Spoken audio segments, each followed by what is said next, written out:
Un contact avec un animal de la ferme peut être amusant, voire surprenant, mais peut-il être aussi bénéfique? Jean Mathieu, qui vit avec une déficience intellectuelle, entre en contact avec un cochon, ce qui va lui faciliter éventuellement la prise d'initiative dans un contexte d'interrelation.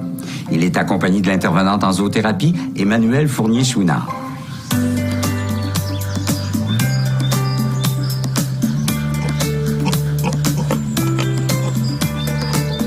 Bonjour, Jean-Mathieu. Est-ce que tu es prêt? Oui. Tu peux venir. Dans la vie de tous les jours, Jean-Mathieu, il vit avec une déficience intellectuelle. Et ça lui fait rencontrer de multiples défis.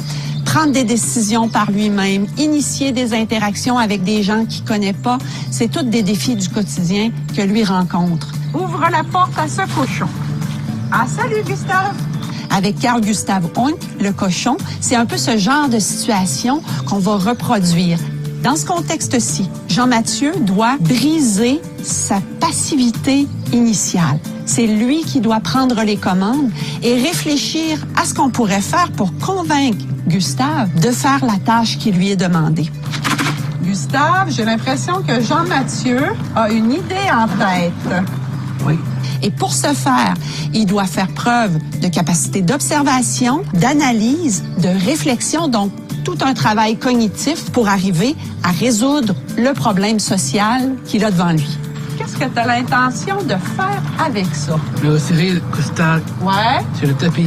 Le petit tapis rose, ça, c'est intéressant. C'est le marque-place qu'il a utilisé dans une rencontre d'avant.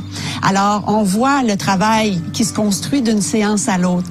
Donc, lui va avec ce qu'il a vécu la dernière fois avec Carl Gustave Oink et là, va le travailler pour en arriver à faire la tâche. Quel genre de petit jeu on pourrait imaginer? Les 6 jeux. Tu peux fouiller dans le sac pour trouver des idées si tu as besoin.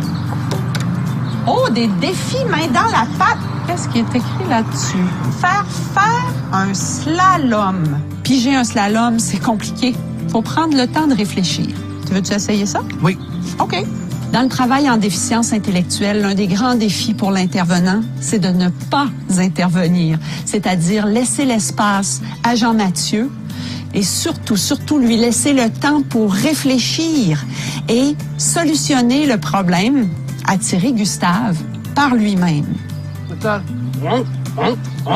Jean-Mathieu, il repart aujourd'hui avec une réussite relationnelle de plus en poche. Elle s'est vécue dans le contact entre lui et un cochon, mais c'est quand même la même mécanique relationnelle qui va être applicable par la suite entre lui et d'autres humains. Excellent, ouais! Souhaitons que ces acquis puissent être réinvestis dans notre prochaine séance pour qu'on puisse aller un peu plus loin.